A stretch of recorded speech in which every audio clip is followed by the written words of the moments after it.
રહ્યા છો Vadodara 24 hours news channel. હવે જોઈએ અગત્યના સમાચાર। ગઈકાલે કોમર્સ ફેકલ્ટીની પાછળના ભાગમાં ફરીથી ભીષણ આગ લાગી। ગઈકાલે સાંજે એમએસ યુનિવર્સિટીની કોમર્સ ફેકલ્ટીના પાછળના ભાગે ત્રીજી વાર આગ લાગી હતી। ફાયર બ્રિગેડને જાણ થતાં ફાયરનો કાફલો પહોંચી ગયો હતો। આ કેટલીક આગ એટલી વિશાળ હતી કે આગના ગોટે ગોટા નજરે જોવા મળ્યા હતા। સતત પાણીનો મારો મારીને આગ પર કાબૂ કર્યો હતો, જ્યારે એમએસ યુનિવર્સિટીના વિદ્યાર્થીઓએ તંત્ર પર આકરા પ્રહાર કર્યા હતા। વારંવાર આવેદનપત્ર પણ આપ્યું હતું કે ઝાડીઓ અહીંયા છે તો તેની સફાઈ કરે। આ એમએસ યુનિવર્સિટી ફાઇન આર્ટ્સ ડિપાર્ટમેન્ટની પાછળ બાજુની સાઈડમાં નદીના કોતરડીમાં આગ લાગી છે અને જે ટ્રાન્સફોર્મર છે એને અગાસી પર બી જ્યાં સળગે છે ટ્રાન્સફોર્મરમાં ભડાકા થતા હતા, પણ તાત્કાલિક અમારા સ્ટાફ દાંડિયાવેર ફાયર સ્ટેશનથી આવીને એને કંટ્રોલ કર્યું છે। ખાલી આગળ નદીમાં ઝાડી બાકી છે, એ બી કંટ્રોલ કરવાનું ચાલુ છે। આગ ધીમે ધીમે ઝાડી ઝાંખરામાં પસરી રહી છે। આગ ધીરે ધીરે પસરી રહી છે આગળ, પણ કંટ્રોલ થઈ ગયા છે। આગ લાગવાનું કારણ શું? કારણ જાણવા મળ્યું નથી અમને। શું નામ આપનું?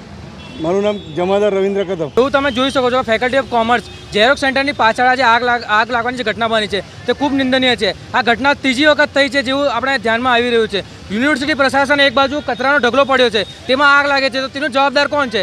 આજકાલ ઉઠીને અહીં વિદ્યાર્થી ઝેરોક્સ સેન્ટર પર આવે છે, બાજુમાં મંદિર છે, તે વિદ્યાર્થીઓ દર્શન માટે પણ આવે છે અને આવી ઘટનાઓ વારંવાર થાય છે, જે વિદ્યાર્થીઓ માટે જોવા જઈએ તો એક બહુ મોટો ભયનો પ્રશ્ન ઊભો થાય છે કે આના માટે જવાબદાર કોણ છે? સત્તાધીશોનો જવાબ આપવો જોઈએ અને આવી લાગી રહેલી આગનો કોઈ ચોક્કસ નિરાકરણ લાવે છે। એક બાજુ તમે જુઓ છો કચરાના ઢગલા પડ્યા છે, એનો નિકાલ કેમ કરવામાં નહીં આવતો? શું આ આગ લાગવાની રાહ જોઈ રહ્યા છે? આની સામે બીજી કોઈ દુર્ઘટના થાત કે કોઈ જીવડું અહીં સાપ બાપની ઘટના બી બની શકત, તો શું યુનિવર્સિટી પ્રશાસન આ જ કાર્યક્રમ આની જ રાહ જોઈ રહી છે? આની આમાં ચોક્કસપણે નરેન્દ્ર મોદી તો પોતાનું કામ કરે છે કે સ્વચ્છ રાખવું જોઈએ, પરંતુ જે યુનિવર્સિટીના સત્તાધીશો છે, જે એમનું કામ છે કોન્ટ્રાક્ટરો દ્વારા કરાવવાનું, પરંતુ તેઓ કરતા નથી, તો તેના માટે ફક્ત જવાબદાર સત્તાધીશો છે। કોન્ટ્રાક્ટરને તમે કોન્ટ્રાક્ટ આપ્યો છો તો તમે એમના પર ફોલોઅપ કેમ નહીં લેતા કે કચરાનો ઢગલો સાફ થયો છે કે નહીં? તો આને જોવા જઈએ તો મુખ્ય જવાબદાર તો સત્તાધીશો જ છે કે તમે કેમ એમના જોડે ફોલોઅપ નહીં લેતા? એ કચરાના આટલા મોટા ઢગલાઓ છે, હોસ્ટેલ હોય કે કેમ્પસ હોય કે બીજી બધી જગ્યાએ યુનિવર્સિટીમાં, તો તમે આના વિરુદ્ધમાં કેમ પગલાં નહીં લેતા જે તે કોન્ટ્રાક્ટર વિરુદ્ધ? આમ ફક્ત આ સલામતી માટે જે ખર્ચો કરે છે, તમે આમ કહેવામાં આવ્યું છે ફાયર સેફ્ટી માટે,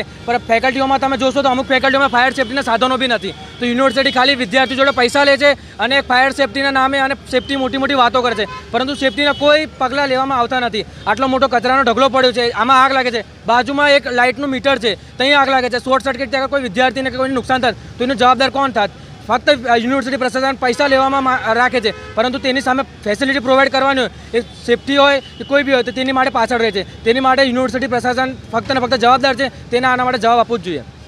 મારું નામ હિમાંશુ પાઠક, એમએસ યુનિવર્સિટી અધ્યક્ષ, એબીવીપી।